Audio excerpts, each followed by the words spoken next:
신일 산업이라는 변화, 특히 이 어떤 시장 흐름들과 종목들의 흐름들을 봤었을 때 실적에 대한 기대감이 높다. 그러면 네. 그 높은 부분에 비해서 비싸지 않다. 그럼 당연히 관심을 가져야 되겠죠.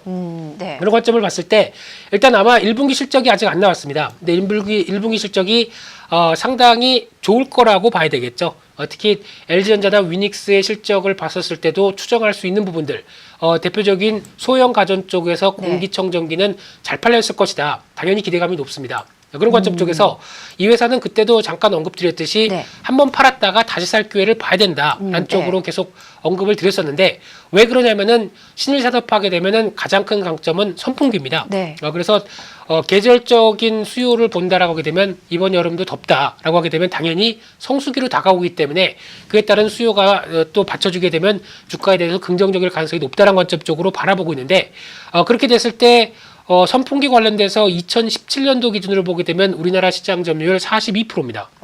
그 선풍기는 꽉 잡았죠. 네. 게다가 그를 통해서 냉풍기 이런 쪽으로도 확대가 되기 시작하다 보니까 여름 수혜주 쪽으로도 올라올 수 있는 대표적인 종목이죠. 네. 그렇게 되면은 1사분기 아마 조만간 실적 발표하게 되면 잘 나왔고 거기다가 성수기에 대한 기대감까지 갖춰져 있다라고 하게 되면 추가적인 어떤 변화의 기대감이 높은데 지금 실적 동향을 보게 되면은 최근 들어서도 매출액은 계속 꾸준히 올라오기 시작했습니다. 이런 회사들 찾아보기가 좀 많지 않죠. 그런데 올해 아마 2천억대까지는 충분히 나올 것이다. 게다가 영업이익 200억대, 작년 대비해서 한 50억은 더 늘어날 걸로 보여지고 있고 또 하나 순이익이 거의 약 한 70% 이상 작년 대비해서 늘어날 것이다. 한 186억 정도를 지금 전망하고 있는데 좀 더 좋을 가능성이 높습니다. 왜냐면은 워낙 1분기에 대한 기대감이 높기 때문에요. 그런 관점 쪽으로 봤을 때 그러면 지금 시가총액이 1,430억. 그러면 올해 나올 수 있는 실적 대비해서는 여전히 저평가 영역들이 뚜렷하다라고 하게 되면 어떻게 보면 많이 안 올랐다는 얘기겠죠. 네. 그런 관점 쪽으로 봤을 때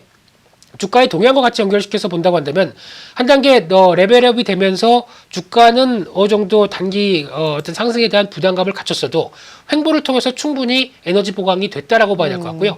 근데 그러면 이게 이 부분에서 거의 1분기가 끝이고 실적에 대한 모멘텀이 없다라고 하겠으면 아마 벌써 1,900원대 이상 밀려서 뭐 1,500원대 1,800원대 이하에서 놀았었을 겁니다. 근데 지금 그게 아니라 2분기까지 이어지는 성수기에 대한 기대감이 높다라고 하게 되면 적어도 직전 고점 때는 한 번 더 터치를 해도 누가 모를 사람이 없지 않느냐. 네. 이런 관점 쪽에서 게다가 주가가 안 비싸다라고 네. 하게 되면 당연히 이런 종목들 같은 경우는 한 번 더 레벨업을 충분히 시도할 여력이 있다고 봐야 될 것 같고요. 그런 쪽에서 올해 실적만 잘 나온다라고 하게 되면 아마 그동안 보고 있던 어떤 주가의 저항권이라고 하는 약 한 2,400원을 돌파를 하는 모멘텀도 될 수 있겠다는 관점 쪽에서 약간 한 상반기 내에는 계속 주목할 필요가 있다고 봐야 될 것 같고요. 2,400원대를 안착하느냐 아니냐에 대한 차이는 있겠지만 1차로 목표가는 2,400원까지 2,400원 한 2,500원 정도까지 가도 누가 모를 사람은 없다란 쪽에 실적 개선세를 무게를 두면서 바라보는 전략이고요.